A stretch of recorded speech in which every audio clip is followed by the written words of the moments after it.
नमस्कार दोस्तों, स्वागत है आपका मेरे चैनल संदीप सिंह ब्लॉग्स में। दोस्तों, साल में बहुत सारी फिल्में रिलीज होती हैं और कुछ ही फिल्में ऐसी होती हैं जो दिल को छू जाती हैं या लगता है कि ऐसी फिल्में बननी चाहिए। उनको देखने का मन करता है, उनको बार बार देखने का मन करता है। और ऐसी एक फिल्म अभी रिसेंटली रिलीज हुई है नेटफ्लिक्स पे, जिसका नाम है मिमी।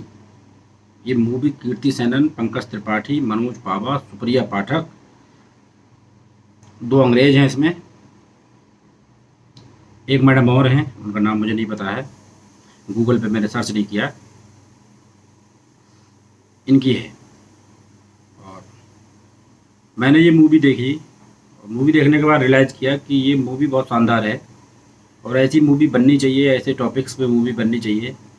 और कोई ऐसे टॉपिक्स पे मूवी बनाता है प्लस उनको दूसरी तरह से भी सोचता है, या शायद ऐसी घटनाएं घटित भी हो रही हैं और लोग इनके बारे में सोच नहीं पाते हैं या देखते नहीं हैं या समझते नहीं हैं, लेकिन ऐसी घटनाएं घटित हो रही हैं तो कोई इन टॉपिक्स को सोच के इन पे मूवी बनाता है और फिर ऐसी मूवी बना देता है। क्योंकि टॉपिक वैसे देखा जाए तो उतना बड़ा नहीं है, छोटा सा ही है, लेकिन वो 1.5-2 घंटे की ऐसी मूवी बना देता है जो आप बड़े आराम से बिना बोर हुए देख सकते हैं। तो ऐसी मूवी है मिमी। और मिमी मूवी है सरोगेसी के बारे में। जैसे शिल्पा शेट्टी का सेकंड बच्चा जो लड़की है, पहला वाला बच्चा तो शायद शिल्पा शेट्टी ने खुद ही पैदा किया है, लेकिन दूसरा वाला जो बच्चा है वो सरोगेसी के थ्रू शिल्पा शेट्टी के पास आया है। क्योंकि कब शिल्पा शेट्टी का पेट बढ़ा, कब क्या हुआ, बाद में एकदम अचानक से खबर आती है कि वो बच्ची शिल्पा शेट्टी की है। तो इसी टॉपिक के ऊपर ये मूवी बनाई गई है। अब सरोगेसी क्या है मैं बताता हूँ। सरोगेसी क्या है कि कुछ पेरेंट्स होते हैं जिनमें से उनकी वाइफ जो होती है वो माँ नहीं बन सकती है, किसी वजह से कुछ कमियाँ माँ के अंदर आ जाती है तो वो माँ नहीं बन सकती है। तो वो क्या करते हैं, बाप के स्पर्म लेते हैं और किसी दूसरी लड़की या औरत के अंदर उन स्पर्म्स को डाला जाता है और उसके थ्रू बच्चा जनरेट किया जाता है, बनाया जाता है। मतलब वो नेचुरल प्रोसेस है जिस तरह से बच्चा बनता है। और बाद में वो औरत उस बच्चे को पैदा करके लीगल शर्तें, लीगल डॉक्यूमेंट बनाए जाते हैं। उसके बाद में जब बच्चा पैदा होता है तो वो बच्चा उनको दे दिया जाता है। तो इस तरह से जो पेरेंट्स नहीं बन सकते हैं वो भी पेरेंट्स बन जाते हैं। यही है सरोगेसी। तो अगर एक तरह से देखा जाए तो ये बहुत अच्छी चीज़ है, लेकिन कभी कभी ये बहुत घातक भी हो जाती है। यही इस मूवी में दिखाया गया है। और घातक होने के बाद में उसके परिणाम क्या हो सकते हैं ये भी इस मूवी में दिखाया गया है। इन सब टॉपिक्स को घेरती हुई मूवी है। इसमें दिखाया गया है कि मिमी है, एक लड़की है राजस्थान में, और वो डांसर है और वो एक्ट्रेस बनना चाहती है, मुंबई जाना चाहती है, लेकिन उसके पास पैसा नहीं है मुंबई जाकर रहने के लिए, प्लस जितने टाइम रहेगी उतने टाइम रहने के बाद ऑडिशन देने के लिए। तो वो क्या करती है, वो राजस्थान में ही अपने शो करती है, 72 शो लगभग कर चुकी है और डांस कर करके पैसे इकट्ठे कर रही है, लेकिन फिर भी वो पैसे इकट्ठे नहीं कर पा रही है। तो वो चाहती है कैसे भी करके एक बार उसके पास ज़्यादा सा पैसा इकट्ठा हो जाए। उसको 5 लाख रुपए तक की लगभग ज़रूरत है। तो उसका एक जानने वाला है मुंबई में, जूलू जूलू करके। वो मुंबई को बोलता है, वो मिमी को बोलता है कि जल्दी आओ नहीं तो फिर लेट हो जाएगा। और मिमी की उम्र भी 25 साल हो चुकी है। तो मिमी ने देखा है कि हीरोइन जो उसके उम्र की हैं या कुछ हैं, जैसे आलिया भट्ट, करीना कपूर, ऐश्वर्या राय, बहुत सारी हीरोइंस के पीसी, बहुत सारी हीरोइंस के नाम बताती कि ये सब 19 साल में हीरोइंस बन चुकी हैं और मैं 25 साल की हो चुकी हूँ। तो उसके पास पैसे का सोर्स नहीं है, पैसा नहीं इकट्ठा हो पा रहा है, उसके पास ये प्रॉब्लम है। और एक अंग्रेज कपल है, फॉरेनर कपल है, वो सरोगेसी के लिए एक लड़की ढूंढ रहा है। तो इसमें दिखाया गया एक फर्म भी है जहाँ पर सरोगेसी वाली पूरा वहाँ पर औरतें ही सरोगेसी वाली हैं। मतलब लोग आते हैं, स्पर्म डोनेट करते हैं, वहाँ पर वो रहते हैं। उसी एक तरह से आश्रम बना दिया है। वो लड़कियाँ वहाँ रहती हैं, बच्चा पैदा करती हैं, वहीं से वो बच्चा डायरेक्ट उनको दे दिया जाता है। लेकिन जब वो उस फर्म में जाते हैं तो उनको देखते हैं कि वहाँ पर कोई ऐसी लड़की नहीं है स्वस्थ जो एक अच्छे बच्चे को जन्म दे सके, हेल्दी बच्चे को जन्म दे सके। तो वो चाहते हैं कि उनको कोई नॉर्मल लड़की मिल जाए।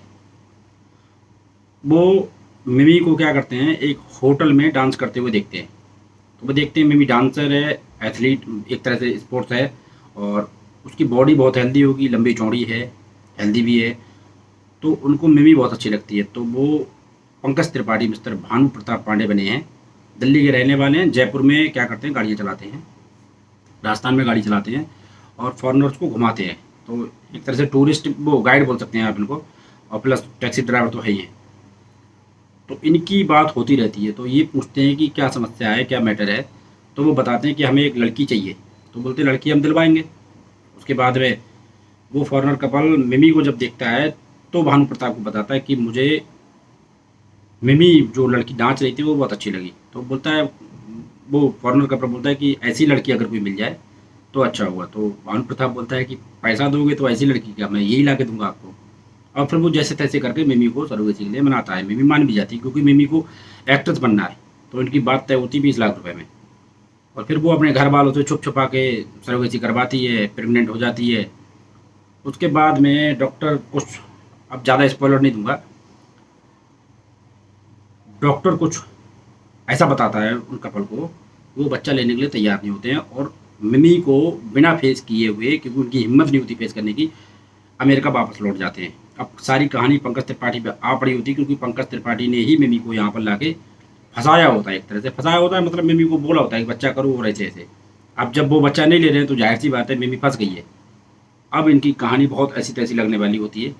तो इसके बाद में मिमी क्या उस बच्चे को पैदा कर पाती है, क्या वो फॉरेनर कपल उस बच्चे को लेता है या मिमी उस बच्चे को रखती है, और अगर मिमी रखती है तो मिमी के साथ क्या क्या समस्याएं आती है, या फॉरेनर कपल को जाता है तो फॉरेनर कपल तक जाने से पहले मिमी को किन किन समस्याओं का सामना करना पड़ता है। इन्हीं सब चीज़ों के बारे में ये फिल्म है। तो फर्स्ट हाफ में इतनी कॉमेडी है, इतनी कॉमेडी है कि आपका पेट और गाल दर्द कर जाएंगे, हंसते हंसते जबड़ा दर्द कर जाएगा आपका। सेकेंड हाफ में भी कॉमेडी है, लेकिन इमोशनल हो के कॉमेडी है कि थोड़ी देर इमोशनल है मूवी, फिर कॉमेडी, फिर इमोशनल, फिर कॉमेडी। तो मेरे हिसाब से ये मूवी बहुत जानदार है। अगर आप मूवी देखेंगे तो आपको मूवी में बहुत सारे अच्छे टॉपिक मिलेंगे, अ, कि क्या जिनका स्पर्म है वही पेरेंट्स हैं, या जिनका बच्चा है वही पेरेंट्स हैं, या जिनका बच्चा नहीं है क्या वो पेरेंट्स नहीं बन सकते हैं, या पेरेंट्स बनने के लिए क्या है, क्या करना पड़ता है, वो देखते हैं। प्लस इसमें ये दिखाया गया है कि फैमिली सपोर्ट, अगर अपने किसी बच्चे पे या अपनी फैमिली में किसी सदस्य पे कोई समस्या आई है या उसने कोई गलती कर दी है, तो फैमिली को उसको किस तरह से सपोर्ट करना है या किस तरह से डील करना है, ये इसमें दिखाया गया है। तो मुझे ये मूवी ओवरऑल बहुत अच्छी लगी। 5/5 देने लायक मूवी है, क्योंकि इसमें मुझे कुछ भी ख़राब नहीं लगा। पंकज त्रिपाठी, इरफान खान के बाद में मुझे पंकज त्रिपाठी की एक्टिंग इतनी अच्छी लगती है। आपने बरेली के बर्फी में देखा होगा, पंकज त्रिपाठी ने मिमी मतलब कीर्ति सेनन के बाप का रोल प्ले किया है, और वो उसमें बिल्कुल पापा लगे हैं, और इसमें इन्होंने बाप का रोल प्ले नहीं किया है।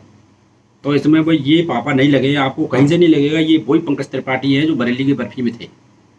तो पंकज त्रिपाठी इतनी आसानी से, इतनी साधारण तरीके से कैसे करके अपने रोल को कन्वर्ट, डाइवर्ट कर देते हैं एक करेक्टर से दूसरे करेक्टर में, ये देखने के लिए भी आपको फिल्म देखनी चाहिए। प्लस आपको मिमी की भी एक्टिंग देखनी चाहिए, कीर्ति सेनन की बहुत शानदार एक्टिंग है।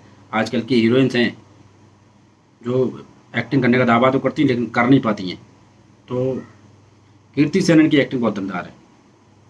तो मैं रिकमेंड करता हूँ मिमी को एक बार सभी लोग देखिए।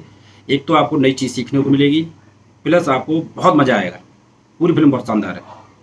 तो हम अपनी वीडियो को करेंगे यहीं पे ख़त्म, और मिलेंगे अगली वीडियो में। तब तक के लिए धन्यवाद, बाय।